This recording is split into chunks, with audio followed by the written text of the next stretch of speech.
Hello students, system software ਦਾ ਅੱਜ ਆਪਾਂ ਕਰ ਰਹੇ ਸੀ ਕੰਪਾਈਲਰ ਦੀਆਂ ਫੇਜ਼ਿਸ।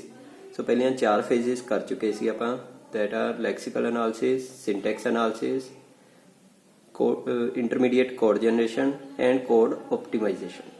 ਸੋ ਅੱਜ ਆਪਾਂ ਕਰਨ ਜਾ ਰਹੇ ਹਾਂ ਇਹਦੀ 5th ਸਟੇਜ, 5th ਫੇਜ਼ ਹੈ memory allocation. So memory allocation ਕੀ ਹੁੰਦਾ ਹੈ ਕਿ ਪ੍ਰੋਗਰਾਮ ਦੇ ਕੋਡ ਨੂੰ ਐਂਡ ਜੋ ਵੀ ਆਪਾਂ ਉਹਦੇ 'ਚ ਵੇਰੀਏਬਲਸ ਜਾਂ ਕੋਈ ਆਬਜੈਕਟਸ ਕੁਛ ਵੀ ਯੂਜ਼ ਕਰ ਰਹੇ ਹਾਂ ਉਹਨਾਂ ਨੂੰ ਮੈਮਰੀ ਐਲੋਕੇਟ ਕਰਨਾ। ਸੋ ਮੈਮਰੀ ਐਲੋਕੇਸ਼ਨ ਲਈ ਆਪਾਂ 2 ਮੈਥਡ ਯੂਜ਼ ਕਰਦੇ ਹਾਂ, static memory allocation and dynamic memory allocation.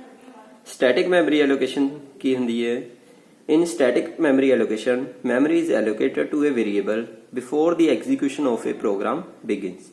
ਕਿ ਪ੍ਰੋਗਰਾਮ ਦੀ ਐਗਜ਼ੀਕਿਊਸ਼ਨ ਤੋਂ ਪਹਿਲਾਂ ਯਾਨੀ ਕਿ ਕੰਪਾਈਲ ਟਾਈਮ ਤੇ ਜਦੋਂ ਆਪਾਂ ਮੈਮਰੀ ਐਲੋਕੇਟ ਕਰਦੇ ਹਾਂ ਉਹਨੂੰ ਆਪਾਂ ਕੀ ਬੋਲਦੇ ਹਾਂ? Static memory allocation. So static memory allocation is typically perform during compilation. So generally ਇਹ ਕੰਪਾਈਲੇਸ਼ਨ ਟਾਈਮ ਤੇ ਪਰਫਾਰਮ ਕੀਤੀ ਜਾਂਦੀ ਹੈ। No memory allocation or deallocation actions are performed during execution of program. Execution time ਤੇ ਕੋਈ ਵੀ memory allocation ਜਾਂ D allocation perform ਨਹੀਂ ਹੁੰਦੀ।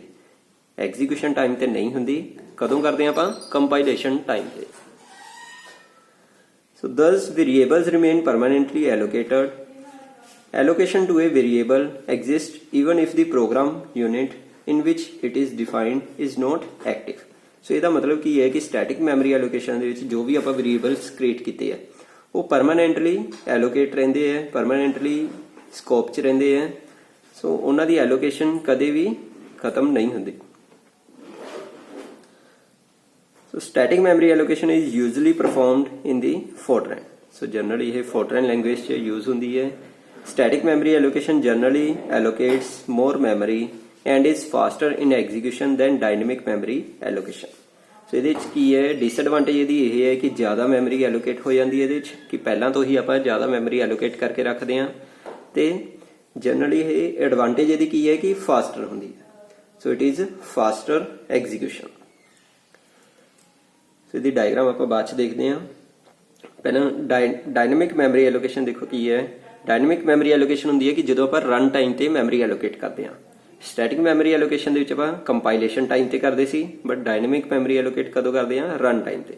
ਸੋ in dynamic memory allocation memory building ਜਾਂ ਕਹ ਲਓ blocks, memory blocks are established and destroyed during the execution of program. ਸੋ ਇਹਦੇ 'ਚ ਕੀ ਹੈ? ਐਗਜ਼ੀਕਿਊਸ਼ਨ ਟਾਈਮ ਤੇ ਆਪਾਂ ਮੈਮਰੀ ਐਲੋਕੇਟ ਕਰਦੇ ਹਾਂ ਤੇ ਡੀਐਲੋਕੇਟ ਕਰਦੇ ਹਾਂ। So dynamic memory allocation is implemented by languages like Pascal, Ada etcetera. So dynamic memory allocation ਇਹਨਾਂ ਲੈਂਗੁਏजेस 'ਚ ਯੂਜ਼ ਹੁੰਦੀ ਹੈ। ਡਾਇਨਾਮਿਕ ਮੈਮਰੀ ਐਲੋਕੇਸ਼ਨ ਦੇ ਅੱਗੇ ਫਰਦਰ 2 ਪਾਰਟਸ ਨੇ। ਇੱਕ ਹੈ ਆਟੋਮੈਟਿਕ ਐਲੋਕੇਸ਼ਨ ਤੇ ਨੈਕਸਟ ਹੈ ਪ੍ਰੋਗਰਾਮ ਕੰਟਰੋਲਡ ਐਲੋਕੇਸ਼ਨ। ਸੋ ਦੇਖੋ ਆਟੋਮੈਟਿਕ ਡਾਇਨਾਮਿਕ ਐਲੋਕੇਸ਼ਨ 'ਚ ਕੀ ਹੁੰਦਾ ਹੈ? In automatic dynamic allocation memory is allocated to the variables declared in the program unit when the program unit is entered during execution and is deallocated when the program unit is exited.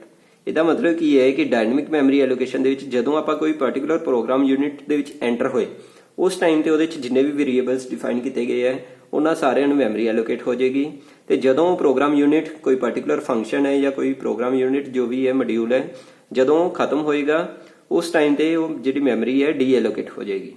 Thus the same memory area may be used for the variable of different program units. ਸੋ ਇਹਦਾ ਮਤਲਬ ਕੀ ਹੈ? ਜਦੋਂ memory ਆਪਣੇ ਕੋਲ free ਹੋ ਗਈ ਉਸ ਤੋਂ ਬਾਅਦ ਆਪਾਂ ਸੇਮ ਮੈਮਰੀ ਏਰੀਆ ਕਿਸੇ ਹੋਰ ਪਰਪਸ ਲਈ ਯੂਜ਼ ਕਰ ਸਕਦੇ ਹਾਂ। ਨੈਕਸਟ ਹੈ in program controlled dynamic allocation. Program controlled ਦੇ ਵਿੱਚ ਕੀ ਹੋਏਗਾ? ਆਪਾਂ ਪਾਰਟਿਕੂਲਰ ਸਟੇਟਮੈਂਟ ਦੇ ਥਰੂ ਡਾਇਨਾਮਿਕ ਐਲੋਕੇਸ਼ਨ ਕਰ ਸਕਦੇ ਹਾਂ। ਪਾਰਟਿਕੂਲਰ ਸਟੇਟਮੈਂਟਸ ਦੇ ਥਰੂ ਮੈਮਰੀ ਐਲੋਕੇਟ ਔਰ ਡੀ ਐਲੋਕੇਟ ਕਰ ਸਕਦੇ ਹਾਂ। A program can allocate or deallocate memory at arbitrary points during its execution. ਕਿ ਆਪਾਂ ਪਾਰਟਿਕੂਲਰ ਕਿਸੇ ਵੀ ਪੁਆਇੰਟ ਦੇ ਉੱਤੇ ਮੈਮਰੀ ਐਲੋਕੇਟ ਜਾਂ ਡੀਐਲੋਕੇਟ ਕਰ ਸਕਦੇ ਹਾਂ। So dynamic memory allocation is implemented using stacks and heap. Dynamic memory allocation ਕਿਹਦੇ ਥਰੂ ਇੰਪਲੀਮੈਂਟ ਕੀਤੀ ਜਾਂਦੀ ਹੈ? ਸਟੈਕ ਐਂਡ ਹੀਪ ਦੇ through. Dynamic memory allocation allocates less memory. ਇਹਦੇ ਵਿੱਚ ਕੀ ਆਪਾਂ ਲੈਸ ਮੈਮਰੀ ਐਲੋਕੇਟ ਕਰਦੇ ਹਾਂ, ਜਿੰਨੀ ਰਿਕੁਆਇਰਡ ਹੈ ਉਸ ਪਾਰਟਿਕੂਲਰ ਟਾਈਮ ਤੇ ਓਨੀ ਹੀ ਮੈਮਰੀ ਐਲੋਕੇਟ ਕੀਤੀ ਜਾਏਗੀ। ਬਟ ਇਹ slower in execution than static memory allocation. But ਇਹ ਕੀ ਹੈ? ਸਲੋ ਹੁੰਦੀ ਹੈ ਸਟੈਟਿਕ ਮੈਮਰੀ ਐਲੋਕੇਸ਼ਨ ਨਾਲੋਂ। ਇਹਦੀ ਡਾਇਗਰਾਮ ਦੇਖੋ ਹੁਣ ਇਹਦੇ ਵਿੱਚ ਜੋ ਫਸਟ ਡਾਇਗਰਾਮ ਹੈ ਇਹ ਕੀ ਹੈ? Static memory allocation. Static memory allocation ਦੇ ਵਿੱਚ ਕੀ ਹੋਏਗਾ? ਸਪੋਜ਼ ਆਪਣੇ ਕੋਲ 3 ਪ੍ਰੋਗਰਾਮ ਨੇ ਜਾਂ ਕਹ ਲਓ 3 ਪ੍ਰੋਗਰਾਮ ਯੂਨਿਟਸ ਨੇ code A, code B and code C। ਤਾਂ ਸਟੈਟਿਕ ਮੈਮਰੀ ਦੇ ਵਿੱਚ ਕੀ ਹੈ, ਤਿੰਨਾਂ ਦਾ ਜੋ ਵੀ ਡਾਟਾ ਯੂਜ਼ ਹੋ ਰਿਹਾ, ਜਿੰਨੇ ਵੀ ਵੇਰੀਏਬਲ ਯੂਜ਼ ਹੋ ਰਹੇ ਨੇ, ਸਟਾਰਟਿੰਗ ਦੇ ਵਿੱਚ ਹੀ ਸਾਰਿਆਂ ਨੂੰ ਮੈਮਰੀ ਐਲੋਕੇਟ ਕੀਤੀ ਗਈ ਹੈ। ਦੇਖੋ ਕੋਡ A ਦੇ ਨਾਲ ਡਾਟਾ A ਵੀ ਹੈ, ਕੋਡ B ਦੇ ਨਾਲ ਡਾਟਾ B ਵੀ ਹੈ, ਕੋਡ C ਦੇ ਨਾਲ ਡਾਟਾ C ਵੀ ਹੈ। ਯਾਨੀ ਕਿ ਤਿੰਨਾਂ ਦੇ ਵਿੱਚ ਜੋ ਵੀ ਡਾਟਾ ਯੂਜ਼ ਹੋ ਰਿਹਾ, ਜੋ ਵੀ ਵੇਰੀਏਬਲਸ ਯੂਜ਼ ਹੋ ਰਹੇ ਨੇ, ਸਾਰਿਆਂ ਨੂੰ ਮੈਮਰੀ ਐਲੋਕੇਟ ਕੀਤੀ ਗਈ ਹੈ। ਨੈਕਸਟ ਹੈ ਡਾਇਨਾਮਿਕ ਐਲੋਕੇਸ਼ਨ। ਡਾਇਨਾਮਿਕ ਐਲੋਕੇਸ਼ਨ ਦੇ ਵਿੱਚ ਦੇਖੋ ਕੀ ਹੈ, ਸਪੋਜ਼ ਆਪਣੇ ਕੋਲ ਤਿੰਨ ਤਰ੍ਹਾਂ ਦੇ ਤਿੰਨ ਕੋਡ ਨੇ, ਤਿੰਨ ਕੋਡ ਯੂਨਿਟਸ ਨੇ A, B and C। But ਆਪਾਂ ਸਿਰਫ ਹਜੇ A ਯੂਨਿਟ ਦੇ ਵਿੱਚ ਆ, ਜਾਂ ਕਹਿ ਲਓ ਪ੍ਰੋਗਰਾਮ ਯੂਨਿਟ A ਐਕਟਿਵ ਹੈ, ਤਾਂ ਉਸ ਟਾਈਮ ਤੇ ਆਪਾਂ ਨੂੰ ਡਾਟਾ A ਐਕਟਿਵ ਹੋਏਗਾ, ਤਾਂ ਡਾਟਾ A ਨੂੰ ਮੈਮਰੀ ਮਿਲੀ ਹੋਈ ਹੈ। ਬਾਕੀ ਜੋ ਮੈਮਰੀ ਹੈ ਫ੍ਰੀ ਹੈ, ਉਹ ਆਪਾਂ ਕਿਸੇ ਵੀ ਪਰਪਸ ਲਈ ਯੂਜ਼ ਕਰ ਸਕਦੇ ਹਾਂ। ਨੈਕਸਟ ਹੈ, ਹੁਣ ਸਪੋਜ਼ ਕਰੋ ਕੋਡ A ਨੇ, ਪ੍ਰੋਗਰਾਮ A ਨੇ B ਨੂੰ ਕਾਲ ਕੀਤਾ। B ਨੂੰ ਕਾਲ ਕੀਤਾ ਤਾਂ B ਦੇ ਵਿੱਚ ਜੋ ਵੀ ਡਾਟਾ ਹੈ ਉਹਨੂੰ ਵੀ ਮੈਮਰੀ ਐਲੋਕੇਟ ਹੋ ਗਈ। ਹੁਣ ਆਪਣੇ ਕੋਲ ਦੋ ਡਾਟਾ ਨੇ ਇੱਥੇ, data A and data B। ਜੋ ਵੀ ਪ੍ਰੋਗਰਾਮ ਯੂਨਿਟਸ ਐਕਟਿਵ ਨੇ, ਸਿਰਫ ਉਹਨਾਂ ਨੂੰ ਹੀ ਡਾਟਾ ਨੂੰ ਮੈਮਰੀ ਐਲੋਕੇਟ ਕੀਤੀ ਗਈ ਹੈ, ਬਾਕੀ ਮੈਮਰੀ ਆਪਣੇ ਕੋਲ ਫ੍ਰੀ ਹੈ। ਹੁਣ ਨੈਕਸਟ ਹੈ B ਦਾ ਜਦੋਂ ਕੰਮ ਖਤਮ ਹੋ ਗਿਆ, B ਦਾ ਡਾਟਾ ਫ੍ਰੀ ਹੋ ਜਾਏਗਾ। ਨੈਕਸਟ A ਨੇ C ਨੂੰ ਕਾਲ ਕੀਤਾ ਤਾਂ C ਦਾ ਡਾਟਾ ਐਕਟਿਵ ਹੋ ਗਿਆ ਹੈ, ਯਾਨੀ ਕਿ ਪ੍ਰੋਗਰਾਮ ਯੂਨਿਟ C ਐਕਟਿਵ ਹੋ ਗਈ ਹੈ, ਤਾਂ C ਦੇ ਵਿੱਚ ਜਿੰਨੇ ਵੀ ਵੇਰੀਏਬਲ ਨੇ ਉਹਨਾਂ ਨੂੰ ਮੈਮਰੀ ਮਿਲੇਗੀ। ਇੱਥੇ ਹੁਣ ਦੇਖੋ ਦੋ ਨੂੰ ਮੈਮਰੀ ਮਿਲੀ ਹੋਈ ਹੈ, data A and data C। ਯਾਨੀ ਕਿ ਜੋ ਵੀ ਪ੍ਰੋਗਰਾਮ ਯੂਨਿਟਸ ਇਸ ਟਾਈਮ ਤੇ ਐਕਟਿਵ ਨੇ, ਸਿਰਫ ਉਹਨਾਂ ਨੂੰ ਮੈਮਰੀ ਐਲੋਕੇਟ ਹੋਏਗੀ, ਸਾਰਿਆਂ ਨੂੰ ਮੈਮਰੀ ਐਲੋਕੇਟ ਨਹੀਂ ਹੋਏਗੀ। ਸੋ ਇਹ ਸੀ ਡਾਇਨਾਮਿਕ ਮੈਮਰੀ ਐਲੋਕੇਸ਼ਨ। ਸੋ 5th ਸਟੇਜ ਕੰਪਲੀਟ ਹੋਣ ਤੋਂ ਬਾਅਦ ਫਾਈਨਲ ਸਟੇਜ ਤੇ ਪਹੁੰਚ ਜਾਂਦੇ ਆਪਾਂ। ਫਾਈਨਲ ਫੇਜ਼ ਕੀ ਹੈ, ਕੋਡ ਜਨਰੇਸ਼ਨ। ਸੋ 6th ਫੇਜ਼ ਹੈ ਕੰਪਾਈਲੇਸ਼ਨ ਦੀ, ਕੋਡ ਜਨਰੇਸ਼ਨ, ਜਿੱਥੇ ਐਕਚੁਅਲ ਚ ਬਾਈਨਰੀ ਕੋਡ ਜਾਂ ਕਹਿ ਲਓ ਜੋ ਵੀ ਇਕੁਇਵੈਲੈਂਟ ਕੋਡ ਹੈ ਉਹ ਜਨਰੇਟ ਹੁੰਦਾ ਹੈ। So the final phase of compiler is the target code generation. Target code ਜੋ ਕਿ ਮਸ਼ੀਨ ਲੈਂਗੁਏਜ ਚ ਆਪਾਂ ਜਨਰੇਟ ਕਰਦੇ ਹਾਂ। So code generation phase uses matrix as input। Matrix ਆਪਾਂ ਯੂਜ਼ ਕਰਦੇ ਹਾਂ, ਜੋ ਆਪਾਂ ਇੰਟਰਮੀਡੀਏਟ ਕੋਡ ਜਨਰੇਟ ਕੀਤਾ ਹੈ ਉਹਨੂੰ ਯੂਜ਼ ਕਰਦੇ ਹਾਂ। It also uses the code productions which define the operators to produce codes। ਇਹਦੇ ਵਿੱਚ ਕੀ ਹੈ, ਕੋਡ ਪ੍ਰੋਡਕਸ਼ਨ ਵੀ ਯੂਜ਼ ਹੋਣਗੇ, ਜਿਹਦੇ ਵਿੱਚ ਆਪਾਂ ਦੱਸਿਆ ਜਾਂਦਾ ਹੈ ਕਿ ਕੋਈ ਪਲੱਸ ਆਪਰੇਟਰ ਹੈ ਉਹਨੂੰ ਤੁਸੀਂ ਕਿਵੇਂ ਕਨਵਰਟ ਕਰਨਾ ਹੈ, ਕੋਈ ਸਬਟ੍ਰੈਕਸ਼ਨ ਹੈ ਉਹਨੂੰ ਕਿਵੇਂ ਕਨਵਰਟ ਕਰਨਾ ਹੈ, ਕੋਈ ਅਸਾਈਨਮੈਂਟ ਹੋ ਰਹੀ ਹੈ ਉਹਨੂੰ ਕਿਵੇਂ ਕਨਵਰਟ ਕਰਨਾ ਹੈ। ਸੋ ਕੋਡ ਪ੍ਰੋਡਕਸ਼ਨ ਦੇ ਵਿੱਚ ਉਹ ਡਿਫਾਈਨ ਕੀਤਾ ਜਾਂਦਾ ਹੈ। Code productions are the permanent database that define all the possible matrix operators। ਇਹਦੇ ਵਿੱਚ ਸਾਰੇ ਜਿੰਨੇ ਵੀ operators ਨੇ, addition, subtraction, equal to, ਉਹ ਸਾਰੇ define ਕੀਤੇ ਜਾਂਦੇ ਨੇ। It also contain the corresponding object code for each operator। ਇਹਦੇ ਵਿੱਚ ਉਹਦੇ ਨਾਲ ਦੀ correspondingly object code ਵੀ define ਕੀਤਾ ਜਾਂਦਾ ਹੈ। object code means ਜੋ ਵੀ ਉਹਦਾ binary equivalent code ਆਪਾਂ ਨੇ note ਕਰਨਾ ਹੈ, ਸੋ ਉਹ ਵੀ define ਕੀਤਾ ਜਾਂਦਾ ਹੈ। So code generation phase also refers or uses the identifier table and literal tables in order to generate proper address and code conversion। ਸੋ ਇਹਦੇ ਵਿੱਚ ਕੀ ਹੈ, ਆਇਡੈਂਟੀਫਾਇਰ ਟੇਬਲ ਤੇ ਲਿਟਰਲ ਟੇਬਲਸ ਵੀ ਯੂਜ਼ ਹੋਣਗੇ।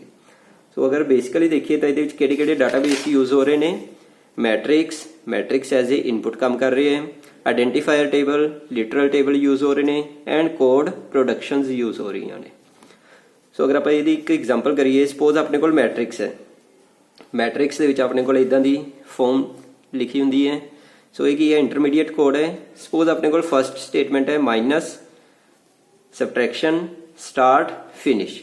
ਤਾਂ ਸਬਟ੍ਰੈਕਸ਼ਨ, ਸਟਾਰਟ, ਫਿਨਿਸ਼ ਨੂੰ ਤੁਸੀਂ ਕਿਵੇਂ ਉਹਦਾ ਕੋਡ ਜਨਰੇਟ ਕਰਨਾ ਹੈ, ਉਹਦਾ ਕੋਡ ਜਨਰੇਟ ਹੋਇਆ ਹੈ ਇਹ ਤਿੰਨ ਸਟੇਟਮੈਂਟਸ ਦੇ ਵਿੱਚ। ਦੇਖੋ ਕਿਵੇਂ ਹੈ, ਸਭ ਤੋਂ ਪਹਿਲਾਂ ਕੀ ਹੈ, ਸਟਾਰਟ ਨੂੰ ਲੋਡ ਕੀਤਾ 1 ਦੇ ਵਿੱਚ, ਦੈਨ ਸਬਟ੍ਰੈਕਟ ਕੀਤਾ ਉਹਦੇ ਵਿੱਚੋਂ ਫਿਨਿਸ਼ ਨੂੰ, ਯਾਨੀ ਕਿ ਸਟਾਰਟ ਮਾਈਨਸ ਫਿਨਿਸ਼। ਸੋ ਉਸ ਤੋਂ ਬਾਅਦ ਸਟੋਰ ਉਹਨੂੰ ਕੀਤਾ M1 ਤੇ, ਯਾਨੀ ਕਿ ਜੋ ਸਟਾਰਟ ਮਾਈਨਸ ਫਿਨਿਸ਼ ਦਾ ਰਿਜ਼ਲਟ ਆਇਆ ਉਹਨੂੰ M1 ਦੇ ਉੱਤੇ ਸਟੋਰ ਕਰਤਾ। ਉਸ ਤੋਂ ਬਾਅਦ ਉਹ M1 ਇੱਥੇ ਰੈਫਰ ਹੋਏਗਾ। ਨੈਕਸਟ ਹੁਣ ਇਦਾਂ ਹੀ ਸਪੋਜ਼ ਕਰੋ ਕਿ ਇਹ ਰੇਟ ਮਲਟੀਪਲਾਈ M1, ਤਾਂ ਪਹਿਲਾਂ ਰੇਟ ਨੂੰ ਲੋਡ ਕੀਤਾ 1 ਦੇ ਵਿੱਚ, ਦੈਨ ਉਹਨੂੰ ਮਲਟੀਪਲਾਈ ਕੀਤਾ M1 ਦੇ ਨਾਲ, ਐਂਡ ਦੈਨ ਸਟੋਰ ਕੀਤਾ M2 ਦੇ ਵਿੱਚ। ਸੋ ਇਸੇ ਤਰੀਕੇ ਨਾਲ 1 ਬਾਈ 1 ਆਪਾਂ ਸਾਰੇ ਸਟੇਟਮੈਂਟਸ ਨੂੰ ਕਨਵਰਟ ਕਰਾਂਗੇ ਫਾਈਨਲ ਕੋਡ ਦੇ ਵਿੱਚ। ਸੋ ਇਹ ਸੀ last phase, that is code generation. So ਇਹਦੇ ਨਾਲ ਕੰਪਾਈਲੇਸ਼ਨ ਦੀਆਂ ਫੇਜ਼ਿਸ ਆਪਣੀਆਂ ਕੰਪਲੀਟ ਹੋ ਗਈਆਂ। 6 ਫੇਜ਼ਿਸ ਨੇ ਕੰਪਾਈਲੇਸ਼ਨ ਦੀਆਂ, ਜਿਨ੍ਹਾਂ ਦਾ ਆਰਡਰ ਵੀ ਪ੍ਰੋਪਰ ਉਹੀ ਹੋਣਾ ਚਾਹੀਦਾ ਹੈ। ਫਸਟ ਤੇ ਕੀ ਹੈ, ਲੈਕਸੀਕਲ ਐਨਾਲਿਸਿਸ, ਸੈਕੰਡ ਫੇਜ਼ ਹੈ ਸਿੰਟੈਕਸ ਐਨਾਲਿਸਿਸ, ਥਰਡ ਫੇਜ਼ ਹੈ ਇੰਟਰਮੀਡੀਏਟ ਕੋਡ ਜਨਰੇਸ਼ਨ, फोर्थ है कोड ऑप्टिमाइजेशन, देन फिफ्थ है स्टोरेज एलोकेशन, ਉਹ ਸਟੈਟਿਕ ਵੀ ਹੋ ਸਕਦੀ ਹੈ ਔਰ ਡਾਇਨਾਮਿਕ ਵੀ ਹੋ ਸਕਦੀ ਹੈ। And then 6th and last phase ਹੈ ਕੋਡ ਜਨਰੇਸ਼ਨ, ਜਾਂ ਕਹਿ ਸਕਦੇ ਹਾਂ target code generation. Thank you.